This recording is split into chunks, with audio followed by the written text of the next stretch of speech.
I think that sanity is knowing when you're being insane. Clarity is knowing when you're not being clear. It's a hard day when you're not clear and you don't know that you're not clear. Mm. That's a bad day for everybody. If you're not clear, you don't know that you're clear. But when I'm not clear, everyone who's close to me knows. I'll say I'm not clear. I'm off. Right. I'm off. I know I'm off. My daughter will be like, "Mom, go take your meds," meaning go meditate, right? Yeah. And he's like, "You need to go take your meds." It's like, I know I'm crazy, right? She's like, "Yeah, you're crazy." So it's wonderful to know that. Yeah. Because then you can get back home. That was author Esther Nicholson, the founder of Soul Recovery. I love her ideas about recovering the soul, which align with all of my Recover Yourself work so beautifully. So much of what we talk about can't be described in words. I mean, we try to, but we can only point you in the direction of the truth. We can't help you see it because you see, you are the truth and all that you experience is truth. But first, we have to know what we are adding to the story so we can actually see ourselves as that truth. Esther and I agree that we are our own higher power, and being able to feel vulnerable to what's going on around us is going to move us closer to being that higher power. Esther has 34 years in recovery and talks with me about some discoveries that she's made over that time. What we look at throughout this episode in a roundabout way is the depth of the work that needs to be done when we're recovering ourselves. So much of what we do and the places we stand, the arguments we hold, all exist due to being led by our egos. However, it's not our ego that has the answers we seek. We are connected to God completely. Really, we are all God, and we create the universe every moment. If you're looking to understand and do the work it takes to recover yourself, I'm always open to working with new clients and helping people see themselves, very often for the first time. Once again, Esther, thank you so much for being with me. I so appreciate your time. It is my pleasure to be here. Thank you. So our messages are very, very similar. And that's something that I got really excited about as soon as I saw your work. And would you be able to just kind of go in a little bit and talk about what it is you do and what your message is behind all that you do? Yeah, my work, I'm the founder and author of Soul Recovery. And even more than the founder and the author of Soul Recovery, I be Soul Recovery. It's like I live it. You know, I've had to learn it, and I'm continuing to unfold into it because I believe that it's the truth, you know, and what that truth is based in is that we are not here to recover from addiction. We're not here to recover from some financial crisis or some sickness or anything that we think that we're recovering from. The word recover actually means to recover something that's been lost. You can't recover something that you never had, right?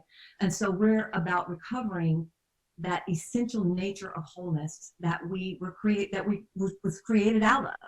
You know, we was created out of wholeness, our essential nature of wholeness, and that may have been beaten out of us emotionally or physically, and just by the dust and grit of the journey and the environment that we was born into, right?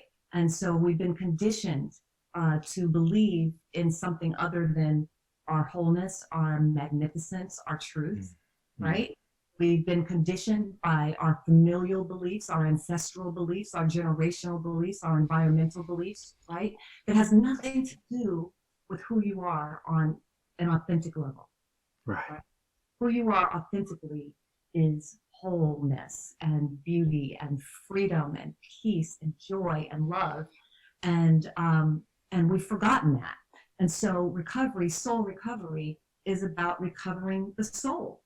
The soul is the part of us where nothing has been hurt, harmed, or endangered. It is just pure stillness and light and love, right? Yes. So we're here to recover that, to remember, to rediscover that. And it's from that recovery that our world of effects start to match that. Right now, a lot of people, your world of effect, your external world might be a match for the false identity that you've taken on, right? And what most of us are addicted to is getting the external world to fix us or to make us feel better. And that's backwards. The external world is never going to change to make you feel better. Or if it changes to make you feel better, it's only temporary, right? Because it's fickle, first of all. But so it's really about us coming back home to our authentic self, recovering that part of us, which is wholeness. And then that changes our external world. Oh man. So recover yourself is all about that, because yourself, right? Like that is like in my terminology, I say like that self you're recovering is God, like God within you, right? Like that within you that is pure, that within you, that like that real yourself, not the self that you think about, not the self that you can see, not the self that you know, like that does stuff, like, but bigger than that. Like, and that's what, like, you know, like, and when I talk about recovery, I'm always talking about like changing it from an intransitive verb to a transitive verb, right? Because recovering from is intransitive. Nothing changes. Nothing changes when you're recovering from. You just stop doing something. That's right. That's BFD. right. But the recovery of. Right. And I see recovering to, right, same thing, yeah. Recovery of that which has always been there all the time is transformative. It changes everything. Right. And I love that we have some of the same like hand motions as well. We talk about like I'm like, oh, that's nice. But just like, because like these things are so abstract within our language. Language can't really encapsulate everything that we're talking about. No. And that's the difference between an intellectual or cognitive understanding of God, spirit, versus an experience. You know, it can't be described, you know, but it can be felt and it can be experienced. And even when people who, you know, might have never had that spiritual experience before, when you're around them, they know that they think it's you that they're attracted to, really. Right. But what they're really attracted to is that part of you that is wholeness, that is really them. Right. You know, they're attracted to, oh my God, I see the real me in there somewhere, and it's in me, but they don't know it, right? Right. So I tell people who feel so attracted to me, I tell them, baby, you're just seeing you. That's right. You're just, yeah. Yeah, I get to see me in you, right. You know, and if you look away from me and that hurts me, I have to look at me and ask, where am I looking away from me? Absolutely. Absolutely. And that's so powerful. That is so powerful when we finally get there. And it's not that, you know, we're not spiritual beings in this human incarnation, that we're continuing to unfold and that we still don't get our feelings hurt. I still get my feelings hurt. Mm-hmm. Right? But now, instead of taking it so personally and blaming it on you, I might do that initially, right? But it's so awesome that I have these tools and I have this awareness of not pulling over and parking there and saying, okay, boo, you got to go do your work because you fucked up right now. Mm-hmm. Right now, you know what I mean? It's like, you got to go do your work. And it's like, where are you abandoning you? Where are you so conditioned to abandon yourself that you're seeing this reflected in this other person? And it's like, when I can go and within and do that kind of work and then come back home to that part that doesn't know anything about abandonment. Abandonment is not a spiritual principle, you know. Rejection is not a spiritual principle. It's not based in reality. It's something that we made up, right? And so it's so powerful to get back to that place. You know, people say, you know, oh, I'm going to take my power back from this person that, you know, I was so mad at. And I'm like, boo, you don't have the power to take your power back because you never had the power to give it away. Right. You know, but you do have the power to remember your power.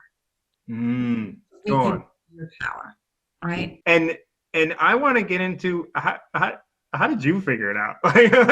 like, you know, because like for me, it was like there were certain points where I was like, oh yeah, it's bigger, it's bigger, it's bigger, it's big, and it just until now where there's still Like, I know there's still a limit in my mind, but That's the beauty. I'm Is that you know that. always, yeah. And I'm always going to push through that. Right. And it's not, and I mean, I talk to people that, I mean, I do an initial phone call with people when I'm going to do an interview, and they get on the phone. There's like, no, I wouldn't say that there's anything that I'm struggling with. I'm just like, I can't do anything with that. Right. Like, when we know that we're still working, That's right. we get to continue to grow. God, I know I'm still working.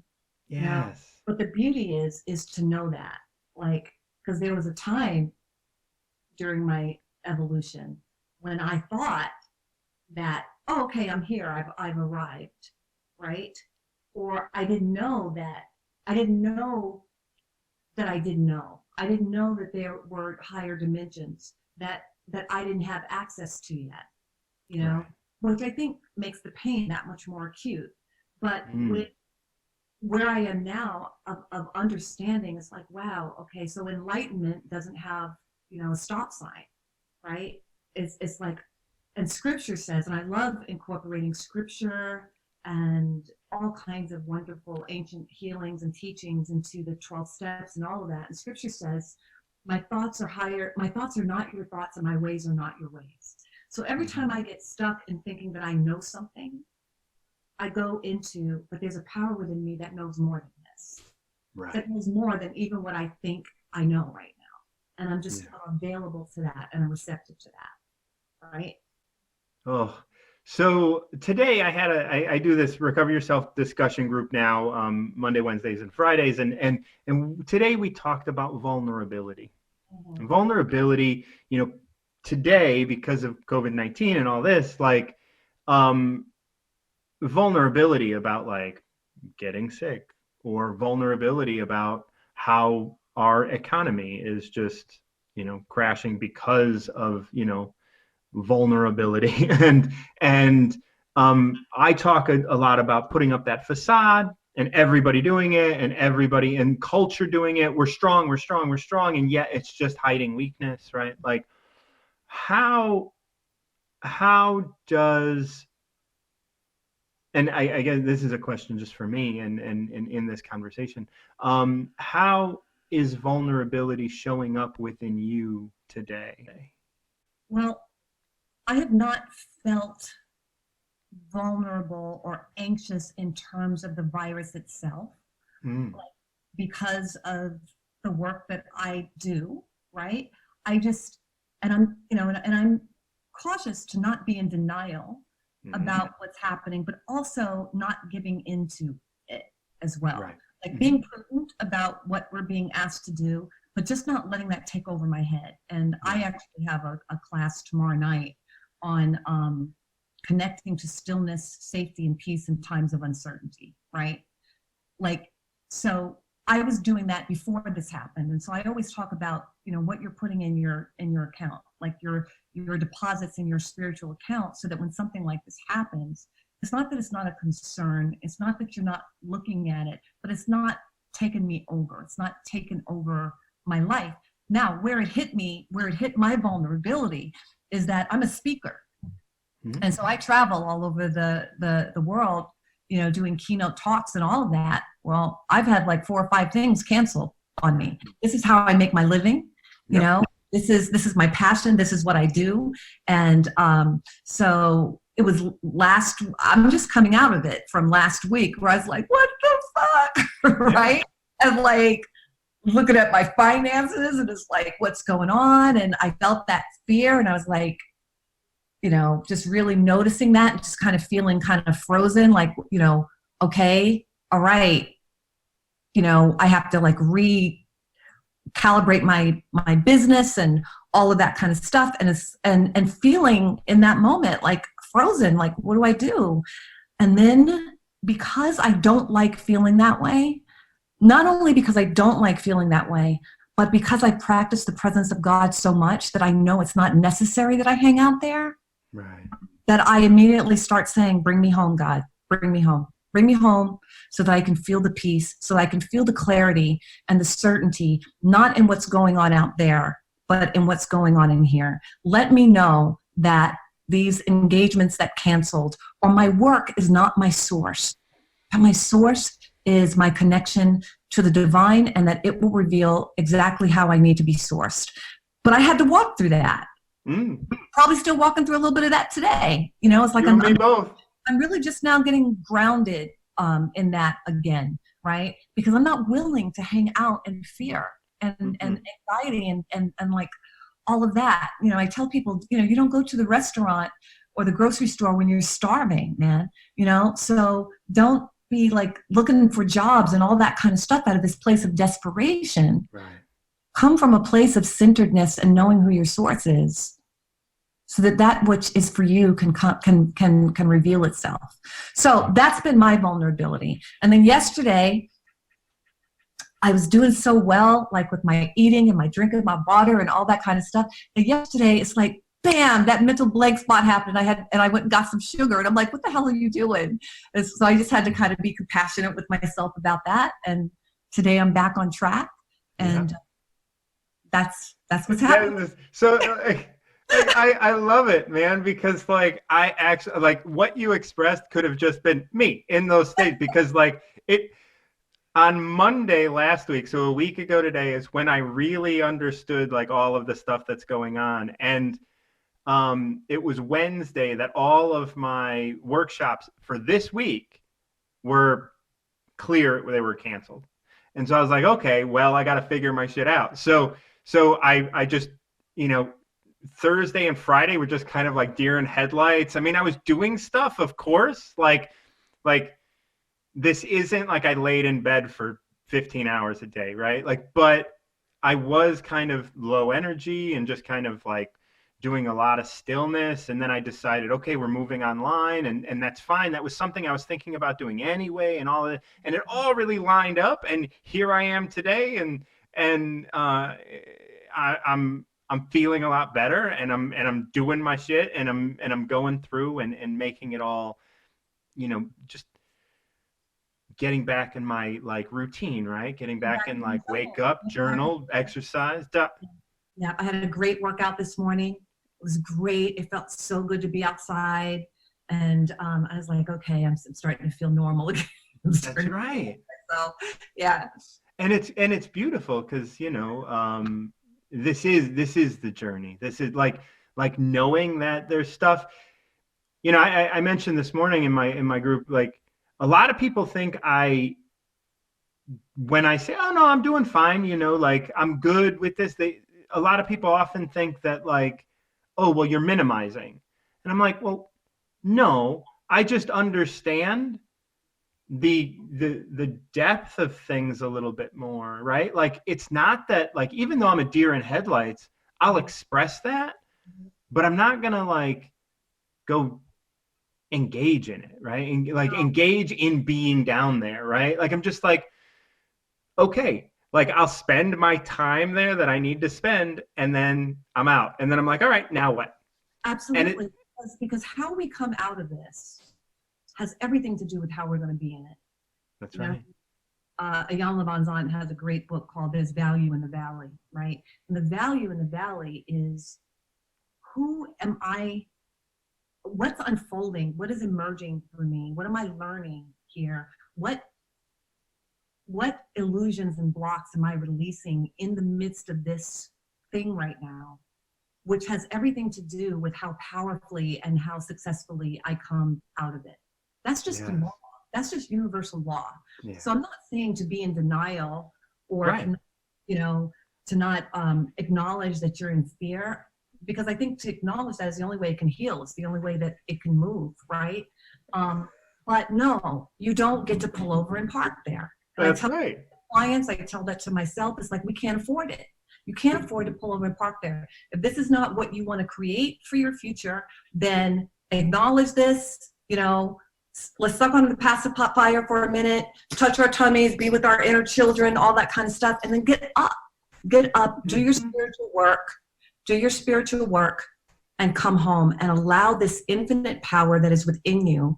You know, that's why the second step says we came to believe that a power greater than ourselves could restore us to sanity. The power greater than myself, which is your true self, by the way, which is the real, right? Yep. It's the highest version of you. can restore you beyond your limited perception. Your That's right. limited perception is not going to figure this out. So Mm. stop trying from your limited perception. Scripture says, you know, how can you add 1 cubit to your stature by worrying? I can't add anything to my wholeness by worry and fear, right? Mhm. But I can reveal the perfection. I can reveal the wholeness by doing my work, by my meditation, by my journaling, by my forgiveness work, by my surrendering, you know, all of that kind of stuff that your work and soul recovery talks about. Mhm. And we do the work that we talk about because we have to. Yeah, I mean that's the only way we're gonna know it, because ain't nobody else out there. Like this isn't you know, like there's a lot of really great work out there, but we're saying know your anger, know those things that you don't want to know of yourself, because they're gonna lead you home. Mhm. Your happiness too. Like I talk about triggers, and I talk about triggers that make you exceedingly happy and triggers that make you exceedingly upset. Both of them are triggers. Well, and both of them are designed to lead you home, not That's to right. into neutral, you know, Right. and to have you pull over and park there. But you know, they're messages. It's information, you know, to support you in allowing that which is within you that needs to be healed to be healed. This whole experience is a healing. Mm-hmm. This whole experience is a healing. It's about our perception. You know, if we look at this as like the worst thing that's ever happened and all of that kind of stuff, and we're in terror and all of that, then of course that's going to be your experience.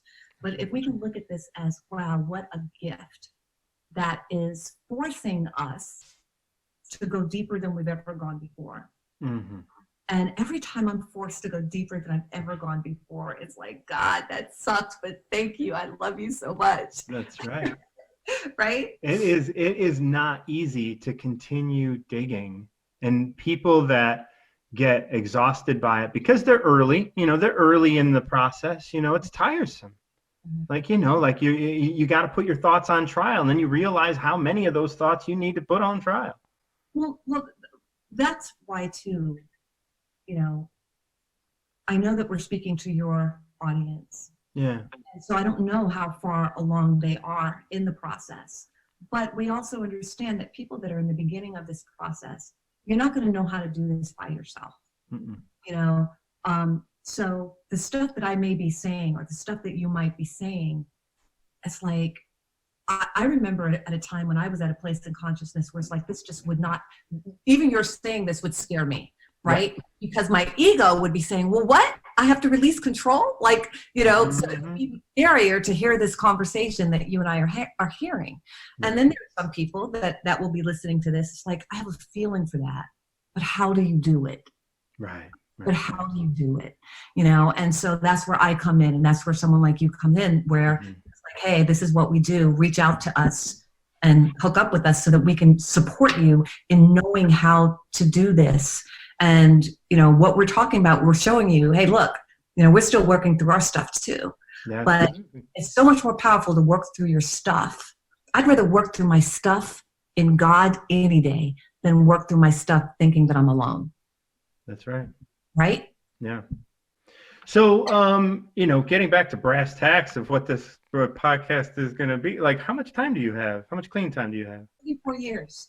24 years. 34 years. 34 years. Oh, yeah.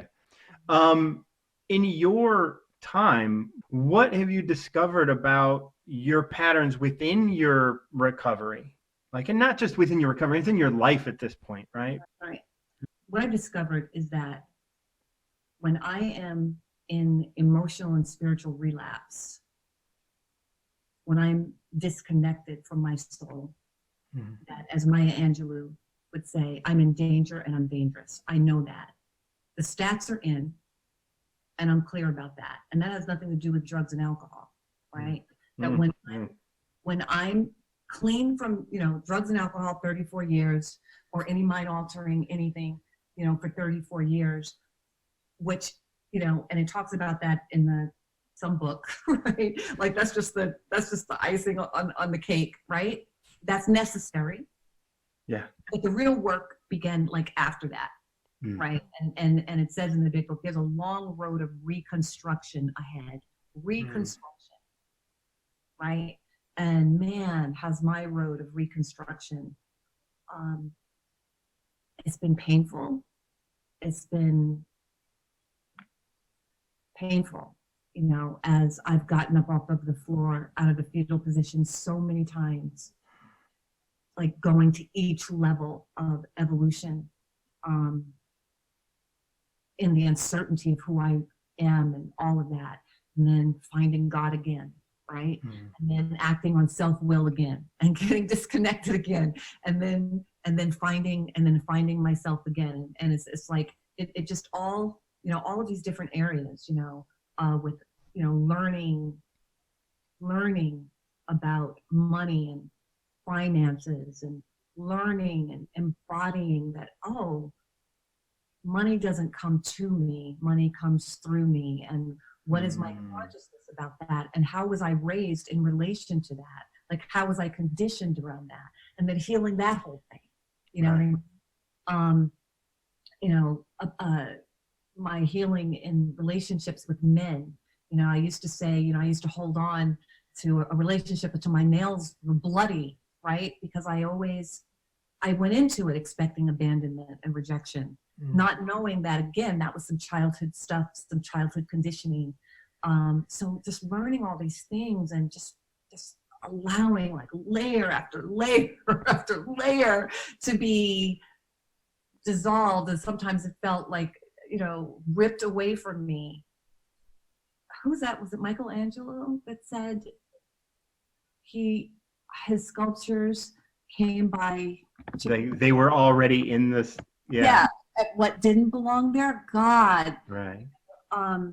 Being a teenage mother, and making amends to my daughter over and over and over again, and knowing the difference between that and hanging out in guilt. So I think that what I've learned more than anything, without trying to sound pious or anything like that, is that truly, truly, truly, without my relationship with God, I'm fucked. And that's the most important thing in my life. And that is a relationship with which is within you. Which is within me, absolutely. The truth of myself. So I say, it's not about becoming new, it's about becoming true. Oh, go on. Right? It's not about becoming new, it's about becoming true. Because here's what I know too. And y'all who's listening, this isn't coming from an arrogant place, but when you start to know your oneness with the divine, it's like this divine entitlement, like, kind of thing, right? It's like, I know my greatness. It's like, I know my greatness, and I know that it's not coming from an ego place, but I know that when I'm blocked from it through fear and unworthiness and all that stuff, I can't access it. Right. So it's like, so this work is about releasing the inner splendor. It's like releasing that talent and that greatness that you were created to be. And so I think tapping into that and knowing that that's there and not being willing to allow that to die within me is really powerful. Oh, man, is it powerful. Even saying it is like, I'm like, whoa, yes. It's just so, like, I mean, we've touched on so many things already. What is something that you felt would never change about you that not only has changed, but has changed to such a degree that, like, you couldn't even believe that was a thought of yours? That I would want my daughter. Oh, snap. That I would want my daughter. I mean, I got pregnant at 16, like the first time I ever had sex. My dad was a Baptist minister. I grew up in this really religious family. And so I had my baby, and I didn't want to have a baby. I just wanted to experience sex for the first time. And being a minister's daughter, of course, I was totally ignorant about sex and protection and all that kind of stuff. And so for the first 17 years of her life, I did not want to be a mother. I was angry. I was resentful. I felt trapped. I felt imprisoned. And I remember calling my sponsor, spiritual advisor. I would just cry because I loved her, Of course. but I didn't know how to love her. Right. And I felt like she was in my way. Mhm. I never thought that that could shift or that could change. And it's like, wow, to have this being in my life, my baby, my daughter, who I adore more than anything. She is the sweetest creature on the planet and my best friend. Sometimes when I'm talking to her on the phone, I'm like, am I talking to myself? Like, who am I talking to? It's like, Wow. I'm like, where'd you get all that wisdom from? She's like, you, Mom. And just the things that we do together, and cooking together, and just being together, and just knowing that we're there for each other. And it's like, she's me. She's like my heart. She's a part of me. It's like, I never thought that would heal ever. Yeah. And so that is a demonstration of that, this power within us. When we really do our work, when we really surrender, it can heal anything. To be able to face that you didn't love your daughter, or you'd loved her, of course, you didn't want your daughter, right? That shows the depth of the work that needs to be done. Like, you're not afraid of who you were because of who you are. And that is soul recovery, right? That is like recovering that which cannot be hurt. You are not threatened by the world around you. You are not a victim of anything. You're not a victim of anything. You were given a task, and here you are embracing that task. That's beautiful. Thank you. What are some things in your life today that you're still looking at as being pacifiers, as being things that, you utilize to check out? Definitely food. And there's been a huge healing and huge shift around that as well. I don't feel the compulsion to go out and binge for weeks and all of that kind of stuff.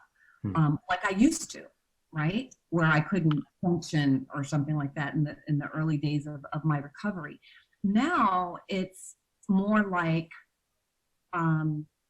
it's even more insidious because I don't have a weight issue, right? And because I work out, and because I stay clean most of the time, because it keeps me centered. And I love feeling clean and good. And I love really good food, and I've learned how to cook really healthy, good food that still appeases my taste buds, right? Right. But every once in a while, when I get a little stressed or I'm exhausted, you put me on a couple of airplanes and I'm speaking 2 or 3 times, and I'm seeing 6 clients, all of a sudden all of my resistance goes, and it's like, I just want some shit.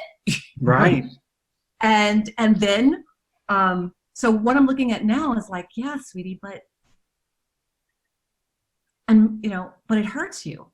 It's like it screws with your gut. So what is that saying? That you're doing something that, even though you're not doing it the way you used to do it, and it's not having the effect that it used to have, it's still causing you some issues. So I'm looking at that. Yeah. Last month I ran out and went to Panera Bread again and got some sugar, and I noticed this morning I was like dizzy and nauseous. It's like, well, that's not fun. What's that? Right? Yep. And yeah, we're doing this work so we know what's that from. Oh, sugar, right? Once you start knocking out all those little things, just like, oh wait, I had some caffeine the other day. Yep, no, gotta keep. And I think that the more evolved that you get, the more sensitive your body gets, right? It just does not tolerate that kind of crap. Well, because you're not tolerating that kind of crap. Because I'm not tolerating that kind of crap, right? Right? Like in your spiritual sense, you're not tolerating talking down to yourself. You're not tolerating like apathy. You're not tolerating checking out. And so when you do that with your body, your spirit goes, your body's in line. Like, that you have chemical, physical, and emotional, right? Like that's food, your emotions, like the sense of your emotions, and then your body. And it's like, you get two of those in line, the other one's going to follow. That's So right. if you get your emotions in check, and if you get your body in check, you're exercising and you get your emotions in check, your diet's going to follow right along. That's right. That's right. Yeah. Yeah. So it's like my body's like, so we're still messing around with that? Right? Like, how'd that work for you this time? It's like, it still doesn't work. Right. And it's like, oh, but those, that 20 minutes before I felt bloated, yeah, that was nice. Like while I was eating the cookie, like that was like, my mouth was like, oh, tingly and stuff. And then Yeah. Yeah. Yeah. and then the bloating came. And And then the then, next morning I had to get over it. Like, yeah. yeah. So that's something that I'm definitely still looking at. I look at isolating a little bit because I travel so much and I see so many clients that I think I'm an introvert, extrovert kind of person. And I also call it balance, that it's like there are times when I just can't be around anymore, you know? Right. But I think that interferes with my joystick a little bit. It's like I Okay. need to have more fun, Yeah. you know?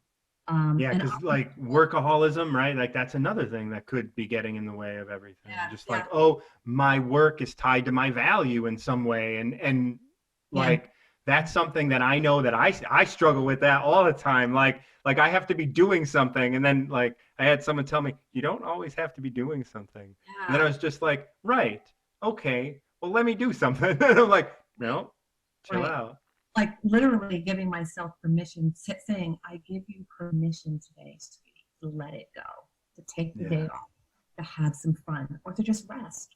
I give you permission today. Because I love laughing until I pee. I love laughing until I cry. And I don't have enough of those moments. So I'm calling forth more of those moments. What were some other things that you found yourself having an addictive relationship to? Um, I remember saying this prayer about relationships with men, Yeah. that either I was addicted to getting into a relationship, obsessed about getting into a relationship. When I was in the relationship, obsessed about either keeping it or getting rid of it. And then after the relationship was over, obsessed about the mourning and the grieving of it, and then obsessing about getting into another one. So realizing that I'd never been in this place of absolute freedom to be alone. Yeah.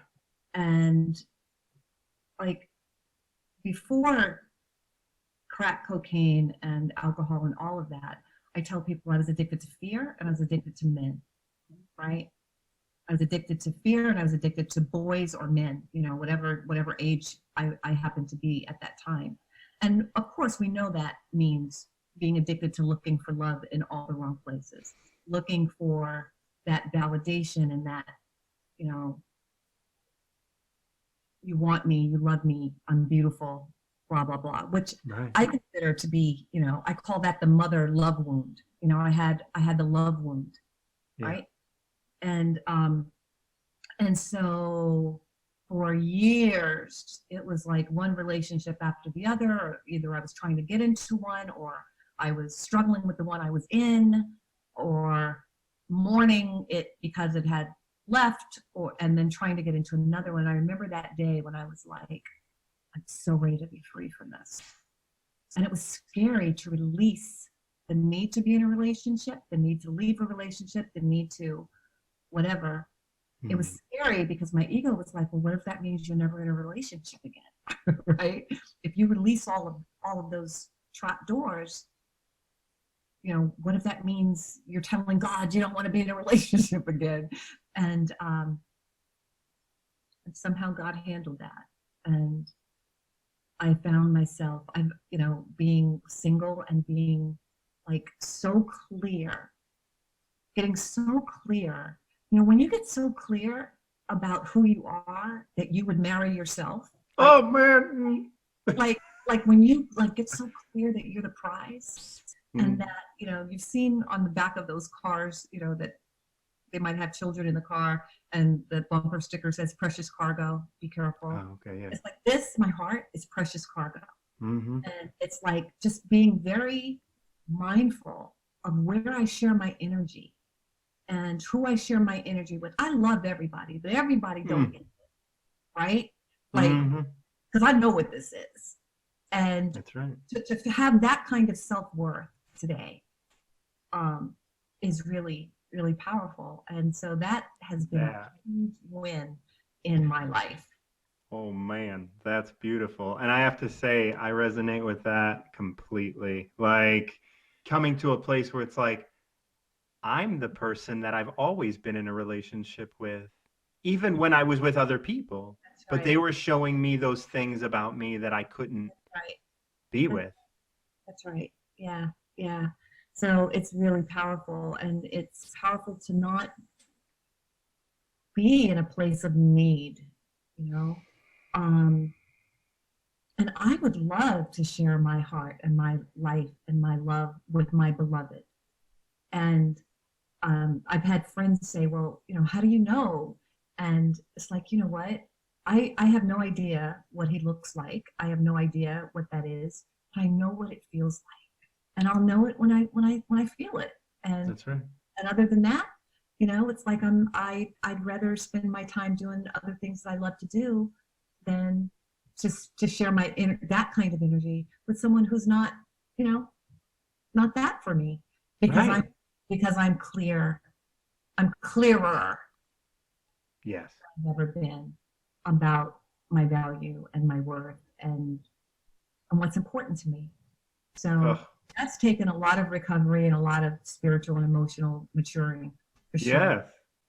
Speaking of clear, thinking clearly, how long have you been able to be in a space of clear thinking as you understand it today? I understand it. I would say probably, in all transparency, probably the last 13 or 15 years, Okay. and then going in and out of it. Mm-hmm. Absolutely. So I would say, the last 12 or 13 years of like it really just coming together Mm-hmm. spiritually and emotionally for me, like really getting clear. But then I would have to say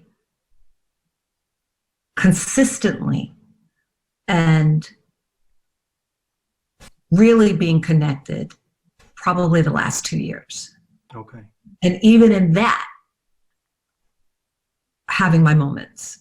Like when, shit hits the fan with COVID-19 and like you have to like I wasn't thinking clearly 3 days ago, right? 4 days ago, whatever it was. Like, and I recognize that, Right. which is how I know I'm thinking clearly. Because I recognize I'm not thinking clearly. It's okay. That's the beauty of this is um, I think that sanity is knowing when you're being insane.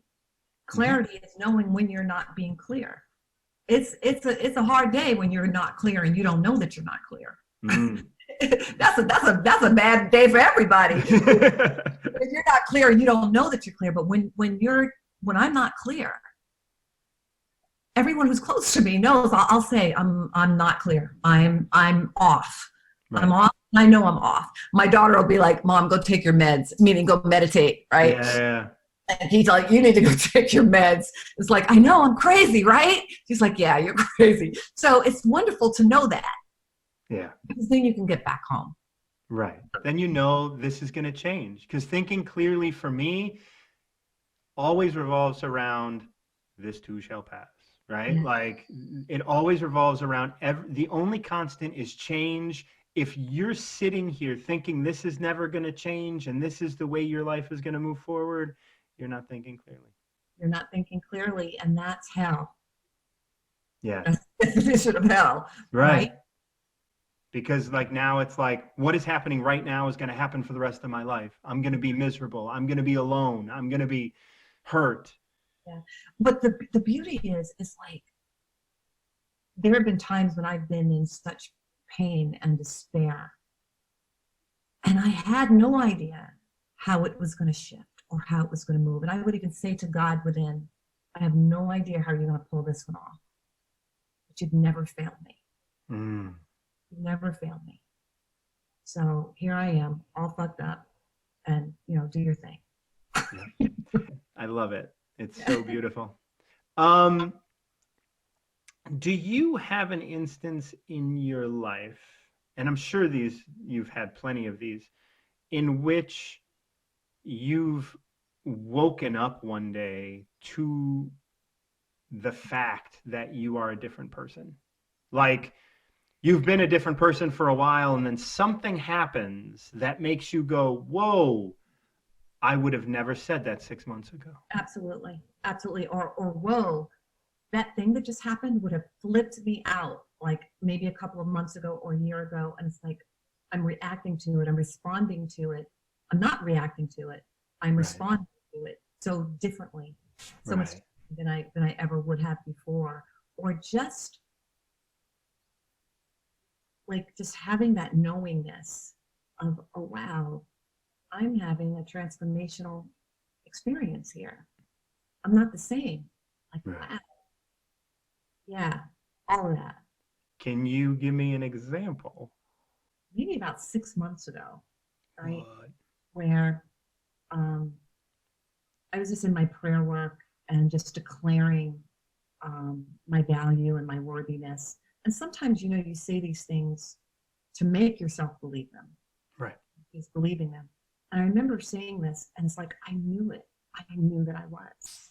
So it was like I wasn't trying to convince myself anymore Right. that I was worthy, that I was valuable, that I was enough. It's like, and that I deserved the best. It's like, I knew it. I knew it was right. And I was like, wow, you really mean it. It was like, Yeah. it was awesome. So that was definitely a turning point for me. They're like, yeah. That's beautiful, because like I do things like that all the time where it's like, okay, we got to enter it into the files, like that this is possible and this is what I can do. And then at some point down the line, you're like, oh, no, I have the belief I have in that is not if anymore, but it's when. Yeah. And I'm moving towards it. And if it, I'm so okay with however it wants to show itself. I'm not steering hard toward it. Mhm. I am allowing myself to be guided to it. Mhm. Yeah. That's powerful because I'm a singer as well, right? Right. So I'm in my office and I'm doing vocal lessons, and there's this piece that I just couldn't get, and something in me said, "It's okay, you'll get it." And it's like, and I knew it. It's like, I knew Yeah. it, right? It was like just no sweat. It's like, you'll get it. Yeah. Yeah. It's Yeah, not like there's no recording going off telling you you're not good enough, or you can't do it, or you can't get it. It's like, no, you'll get it. Just yeah. I knew I already had it. It was just a matter of it, it downloading and integrating the way it needed to. It's like I knew it. It's like, Right. that's really different. Mm. That was really cool. Yeah, that's beautiful. Oh man, Esther, you're amazing. You are amazing. And I am so happy that you've just taken time. Like I can continue talking with you probably for hours. And I love that. And I want to be able to stay connected with you and all of this. Thank you. You're welcome. I love speaking to people who are really healing themselves because, as was mentioned in this episode, when you look at someone who truly loves themselves, you get to see yourself. And that's a palpable feeling when you're open to it. The moment Esther and I connected on this call, I could immediately see the light that she was presenting, which of course is the light that I'm holding. I only hope that I can be that for others as well as I continue my healing journey and I am able to reflect others back to themselves. Esther is the author of Soul Recovery, 12 Keys to Healing Dependence, which bridges the gap between 12-step recovery and metaphysical principles. It can be found on Amazon and takes readers on a journey from disempowerment to divine empowerment. Also, if you sign up for a newsletter at soulrecovery.org, you'll receive 21 days of free meditation downloads. Links to all of this can be found in the description of this episode. Connecting with Esther was such a tremendous gift for me. Without people like her and my other guests, I couldn't ever paint a complete picture of what recovering ourselves looks like. You see, we're each contributing to what recovering ourselves is in our own unique way. Everyone is going to recover themselves differently because we're all so unique. That means there's no concrete answer as to how you are going to do it. Listening to this podcast exposes you to information about how some of us with long-term sobriety have approached and achieved amazing lives filled with the ability to be vulnerable, to trust, and to love. I hope this podcast is a light for you, guiding the way to your recovering yourself. This podcast can be used by counselors and groups to discuss big picture recovery and how recovering ourselves is a journey we're all on, regardless of our past. Consider heading over to anchor.fm and supporting this podcast with a donation.